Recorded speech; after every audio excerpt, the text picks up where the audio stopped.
तो सबसे पहले तो मैं इस गांव को भी धन्यवाद देना चाहता हूं कि सीमेंट फैक्ट्री में जो एक हादसा हुआ, आप लोग वहां पे गए, अपने भाई को न्याय मिला और फैक्ट्री को पनिशमेंट मिला कि इस तरह की दुर्घटना ना हो, उसके लिए आपको बहुत बहुत बधाई हो। दूसरी बात मैं ये बताना चाहता हूँ कि आपने वहाँ पे आवाज़ उठाई तो न्याय मिला, आवाज़ नहीं उठाते तो फेंक दिया था, वो तो वहाँ से हटा दिया था, ले जाओ, पुलिस आ गई थी। यदि आप विरोध नहीं करते, वहाँ पर धरना नहीं देते, बैठते नहीं, तो आपको न्याय मिलता नहीं।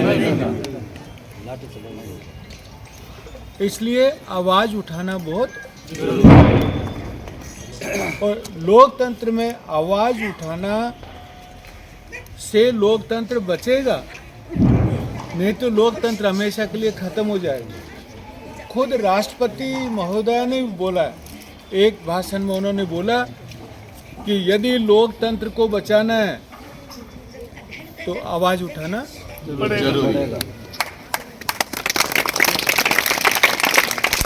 आज जो हम आए हैं वो इसलिए आए हैं कि 7 नवंबर को बालराई पाली से करीब 35 किलोमीटर दूरी के ऊपर पाली का जो रोड है, सुमेरपुर के आगे जाता है, जालोर जाता है, बॉम्बे जाता है, उस रोड के पास एक स्थान है बालराई। वहाँ पे अपना डोबेश्वर महादेव का मंदिर है, अपने समाज का है, धर्मशाला है और बहुत बड़ा ग्राउंड है। वहाँ पे हमने एक बहुत बड़ा आंदोलन रखा है, महापड़ाव रखा है, उसमें आज आपको निमंत्रण देने के लिए हम लोग आए हैं। भाई इतना बड़ा आंदोलन महापड़ाव क्यों रखा? इसकी वजह यह है कि आपने डीएनटी समुदाय के बारे में सुना होगा। हम खास करके हम प्रमाण पत्र बनाने के लिए जाते हैं, इसलिए अर्ध घुमंतु हमें पता है। अर्ध घुमंतु का मतलब एक स्थान पे अपना घर है और हम लोग अपने पशुओं को लेकर चले जाते हैं घूमते हुए और फिर वापस आते हैं, तो उसको अर्ध घुमंतु बोलते हैं, जिसका घर होता है और बाकी जीवन वो पशुओं को लेकर के और जाता रहता है। एक समाज वो है जो घुमंतु है, हम लोग अर्ध घुमंतु, और एक समाज है पूरा घुमंतु है, जैसे गाड़िया लोहार। गाड़िया लोहार का कोई भी स्थायी घर नहीं है, वो अपने गाड़ी लेकर के जगह जगह पे जाता है। तो ऐसे सरकार ने 32 समाज का एक वर्ग बनाया, जिसमें विमुक्त समाज, घुमंतु समाज, अर्ध घुमंतु समाज, सारे समाज, उसमें 32 समाज आते हैं राजस्थान के। इन 32 समाज की जनसंख्या है 1,23,00,000। कितनी जनसंख्या है? 1,23,00,000। राजस्थान की जनसंख्या 8.5 करोड़ है। 8.5 करोड़ में से 1,23,00,000 इन समाजों की जनसंख्या है, 15% जनसंख्या है। लेकिन ये 15% आपस में संगठित नहीं है, ये 15% कमजोर समाज, इसलिए कोई भी आवाज उठा नहीं सकता।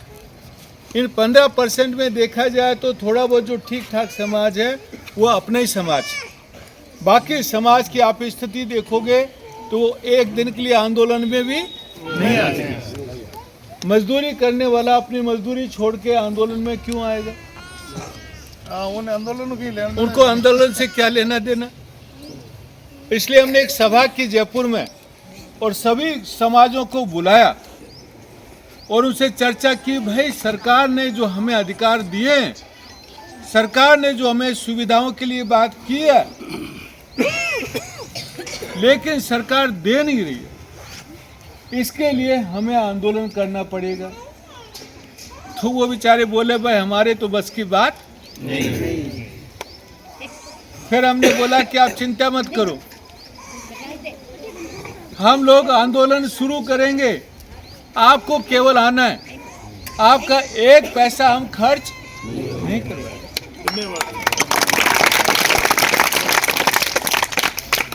वो राजी हुए, लेकिन एक मन में उनके शंका और थी कि भाई कल हम आपके साथ आ गए कोई कहेगा मेरे को पास नहीं बैठना है, कोई कुछ कहेगा, कोई कुछ कहेगा, हमसे भेदभाव करेंगे। हम पे आप पे भरोसा नहीं है। बात उनकी सही भी है।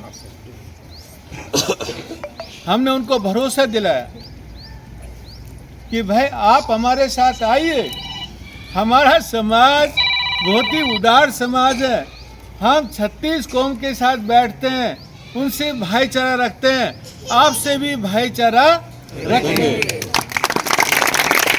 ये भी बोला कि भाई काम करेंगे तो विश्वास होता है, बात सही है। फिर भी उनको मैंने भरोसा दिलाया कि आप रायका समाज के साथ आ रहे हैं और इतिहास उठा के देख लीजिए, रायका ने किसके साथ विश्वासघात नहीं। चाहे रामदेव जी हो रत्ना रायका, चाहे पाऊ जी राठौड़ हो हरमल जी रायका, चाहे तेजा जी हो हमारे आशुराम जी रायका, सबसे भरोसेमंद लोग थे कि नहीं थे? इसलिए हम लोग भी कभी आपका साथ छोड़ने वाले नहीं। तब वो लोग अपने साथ आने को की बहुत बड़ी घटना है। आप सोच रहे होंगे ये आंदोलन छोटा मोटा है, ऐसा नहीं है। इतिहास की बड़ी घटना क्यों है? अभी तक हम लोग दूसरे के पीछे चलते थे। अभी तक क्या होता था, हम लोग चलती हुई ट्रेन में किसी डिब्बे में चढ़ जाते, पायलट कोई और होता था, पायलट कोई और होता था, हम डिब्बे में चढ़ जाते थे। कोई बोलता है रायका भाई आजा आजा, तो हम लोग भी चढ़ जाते। लेकिन इतिहास में पहला अवसर अपने लिए ऐसा आया है जिसमें हम लोग पायलट होंगे। ये ट्रेन अपनी है, पायलट भी अपने हैं, वो समाज अपने साथ बैठे, अपने साथ चल रहे हैं।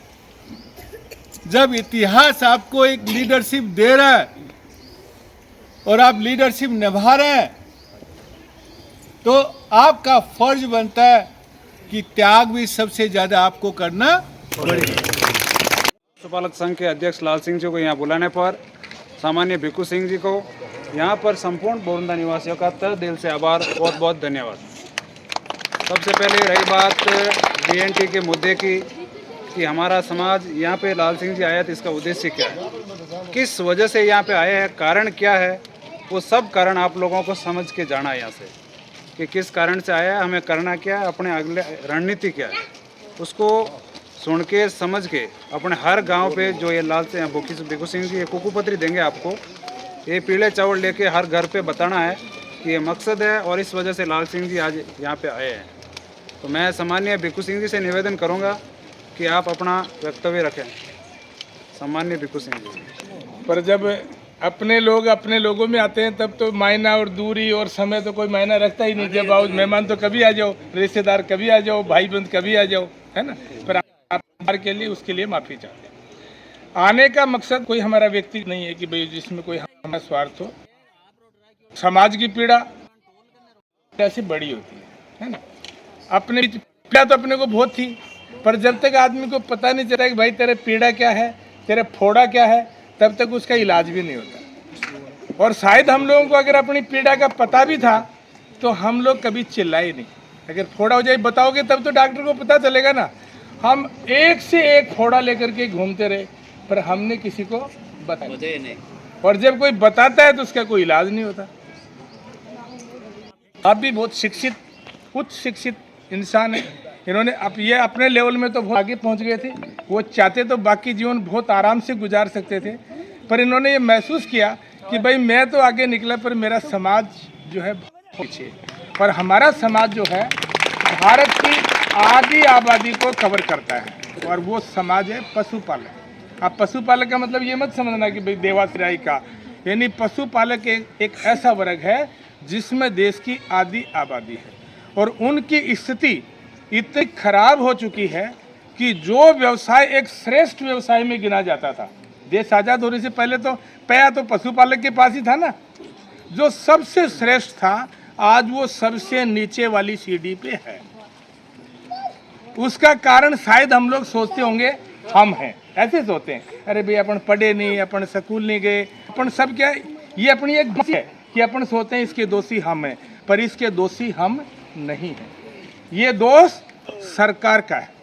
किसका दोष है? सरकार का। क्योंकि हम अपने कारण नहीं पिछड़े, सरकार की नीतियों के कारण हम पीछे हो। तो एक आदमी अगर एक आदमी की मदद करे तो एक आदमी आगे बढ़ेगा, लेकिन अगर सरकार की नीतियों में परिवर्तन हो जाए तो सबका भला एक साथ हो सकता है। यहाँ ये अब जो ये लड़ाई है, ये सामने जो ये लड़ाई, आजकल लड़ाई ये तलवार भाले की नहीं है, ये पेपर की लड़ाई है, ग्राउंड की लड़ाई है, शब्दों की लड़ाई है। ये लड़ाई आपके अधिकारों की है कि अपने इस व्यवसाय को, पशुपालक को कैसे आगे लाया जाए। तो साहब ने दो प्लेटफार्म चुना है, एक पशुपालक और दूसरा डीएनटी। डीएनटी के बारे में साहब समझाएंगे, मैं सिर्फ पशुपालक वाला उसका एक हिस्सा लेता हूँ। पशुपालक और किसान को देश आज़ाद होने के बाद में एक मंत्रालय के अधीन में रखा है और वो होता है कृषि मंत्री। जितना बजट अपने विकास के लिए आता है वो सारा कृषि मंत्रालय में आता है। तो उस कृषि मंत्रालय के बजट के अंदर 80 साल से एक भी पैसा पशुपालक के ऊपर खर्च नहीं किया। मैं एक एक उदाहरण देके बताता हूं कि जिस जमीन के ऊपर, जो मेरी उम्र के लोग हैं उनको अनुभव है कि जिस जमीन के ऊपर 1 बीघा में 5 मण अनाज होता था, वहां पर 1 बीघा में अब 50 मण अनाज पैदा हो रहा है। हो रहा कि नहीं हो रहा? अपने आप तो नहीं हुआ ना, इसमें सरकार की नीतियां हैं। वो अच्छा खाद लाए, अच्छा बीज लाए, अच्छी जो है भूमि का सरलीकरण किया, इस वजह से वो प्रोडक्शन बढ़ा। पर हमारी गाय अभी भी 2 किलो दूध देती है, हमारी भैंस अभी भी 4 किलो दूध देती है, बकरी अभी भी 1 किलो दूध देती है। यानी कि हमारी नस्ल सुधार के ऊपर राजस्थान इतना कृषि जब एक मंत्री था, अगर इतना काम उनकी नस्ल सुधार पे, भूमि और पे किया गया, हमारी नस्लों की पैसा तक नहीं आता। पर एक नया पैसा 80 साल में एक नया पैसा खर्च नहीं आता। आप हरियाणा का उदाहरण देख लो, हर भैंस 3 लाख की बिकती है कि नहीं बिकती? 20 लीटर दूध भी देती है और हर भैंस काटड़ी लाती है, काटड़ा नहीं लाती। क्यों? वो नस्ल सरकार का है, नस्ल सुधार का है, आपके ऊपर नहीं किया गया, इसलिए आपकी स्थिति ऐसी है। हरियाणा में हर महिला साल में 2 भैंस बेचती है, 6 लाख रुपया तो घर बैठे कमाती है, दूध दही घी खाती है, सब सेहत, क्योंकि पैसा है, व्यवसाय उनका क्या डेवलप, ऐसी नीति बनी उनके लिए, पर आपके ऊपर नहीं बना। हर जिला स्तर के देखा होगा ना आप लोगों ने, सब हुआ उस किसान फसल बेचते समय ऐसा नाने